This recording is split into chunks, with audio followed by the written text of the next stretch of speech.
I would like to just go over two items that I would like particularly new entrants to the stock market to ponder just a bit before they try and do 30 or 40 trades a day in order to profit from what looks like a very easy game. So I would like to go to slide L1. So put that up.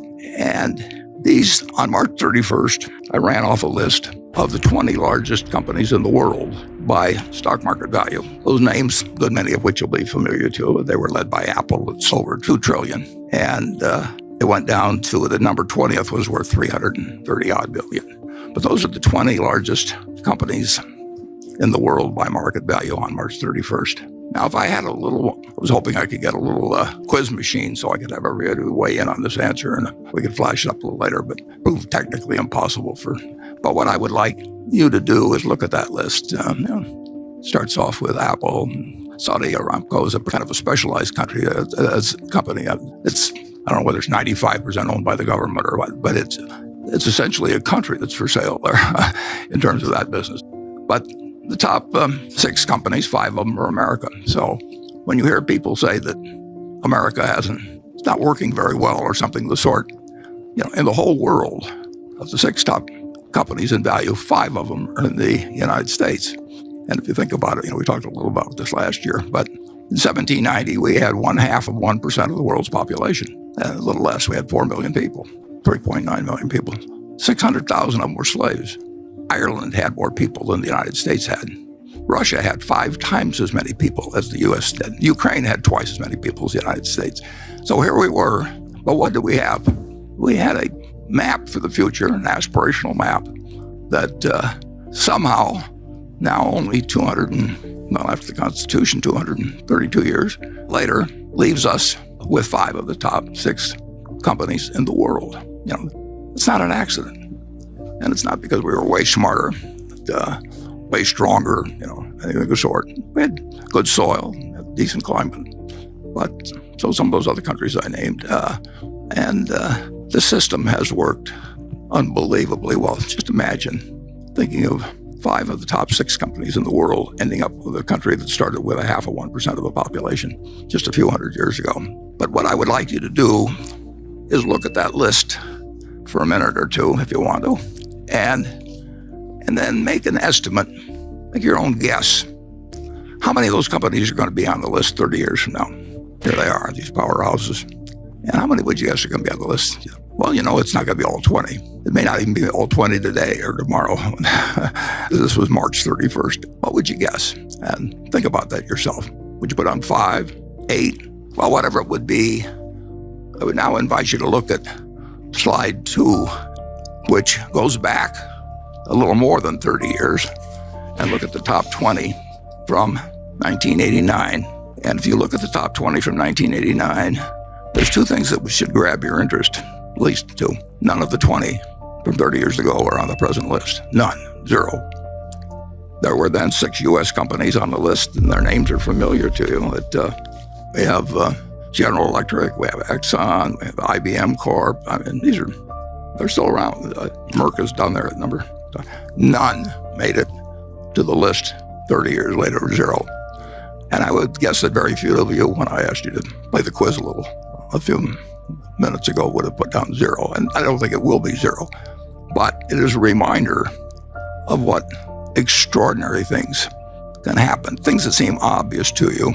Japan had this wonderful bull market for a very long time, so you had a number of Japanese companies on the list.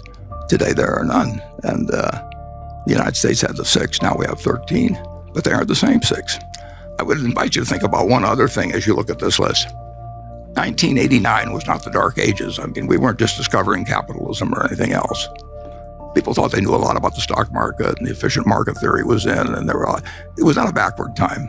And if you look, the top company at that time had a market value of 100 billion, 104 billion.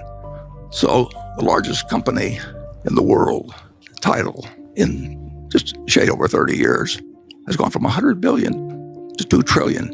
At the bottom, the number 20 has gone from 34 billion to something a little over 10 times that. Well, that tells you something about what's happened with equality, which is a hot subject in this country. It tells you a little bit about inflation, but this was not a highly inflationary period as a whole. But it tells you that capitalism has worked incredibly well, especially for the capitalists. And it's a pretty astounding number. Do you think it could be repeated now, that 30 years from now, that you could take $2 trillion for Apple and multiply any company and come up with 30 times that for the leader? It seems impossible, and maybe it is impossible. But we were just as sure of ourselves as investors and Wall Street was in 1989 as we are today. But the world can change in very, very dramatic ways. And I'll just give you one other example you might ponder. This is when you start feeling too sure of yourself.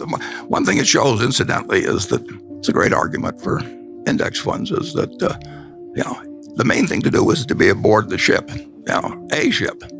They were all going to a better promised land. You used to know which one was the one they'd necessarily get on, but you couldn't help but do well if you just had a diversified group of equities. U.S. equities would be my preference, but to hold over a 30-year period. But if you thought you knew a lot about which ones to pick, or the person that you had hiring, you were paying a lot of money to, had all these ideas, and they could tell you their best ideas in 1989 did not necessarily do that well, although overall equities were absolutely the place to be.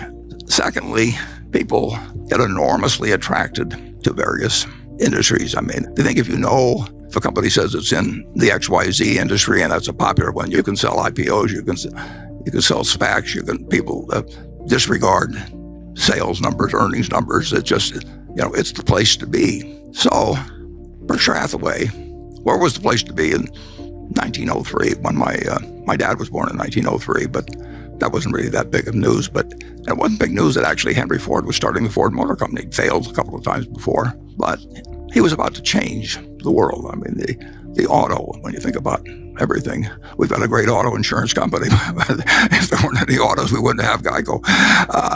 But it transformed the country. And Henry Ford brought in the $5 daily wage, and that was a huge thing. Assembly lines, everything, autos came along. So let's just assume that you had seen a quick glance back in 1903 of all the interstate highways, 290 million vehicles on the road in the United States, everything about it, and said, well, this is pretty easy. It's going to be cars. It's going to be autos. Well, we own a company called Marmon. We bought it from the Pritzker family some years ago. Pritzkers had built this business from many, many, many companies that they'd acquired. And the name of their company was Marmon. And I don't know exactly why Jay and Bob decided to name it Marmon, but they did own a company called Marmon. And the Marmon, which in 1911 had been the company whose car won the first Indianapolis 500. Maybe that's why they called it Marmon. They were proud of the fact that the company in 1911 won the first Indianapolis 500. It also was the company that invented the rearview mirror. I'm not sure whether that was a big contribution to society, and certainly around your household. Rearview mirror, you don't want to emphasize too much.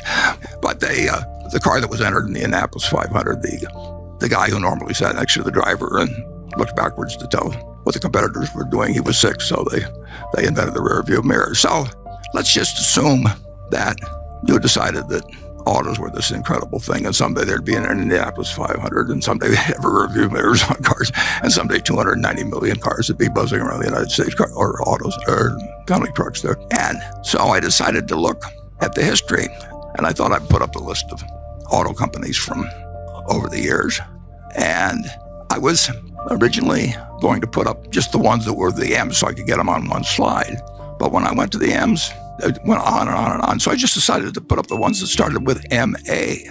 And as you can see, there were almost 40 companies that went into the auto business, just starting with MA, including our Marmon there in the middle column, and which lasted for quite a while.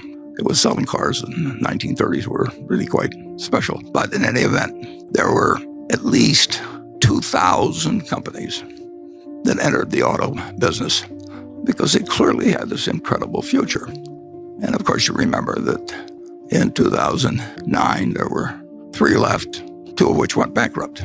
So there is a lot more to picking stocks than figuring out what's going to be a wonderful industry in the future. The Maytag company put out a car. Allstate put out a car. DuPont put out a car. I mean, there was a Nebraska Motor Company. Everybody started car companies, just like everybody's starting something now that can be where you can get money from people.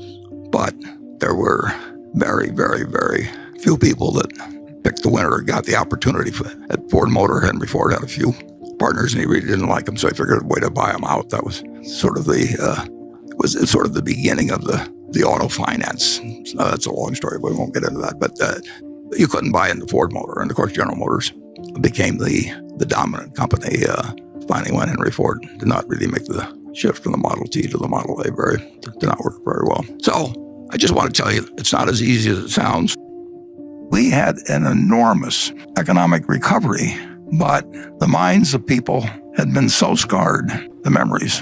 Parents told their children, 1929 became a symbol in people's minds. I mean, if you said 1929, it was like saying 1776 or 1492. I mean, everybody knew exactly what you were talking about. In 1929, my dad, who was 26 years of age then, was employed as a securities salesman by a local small bank.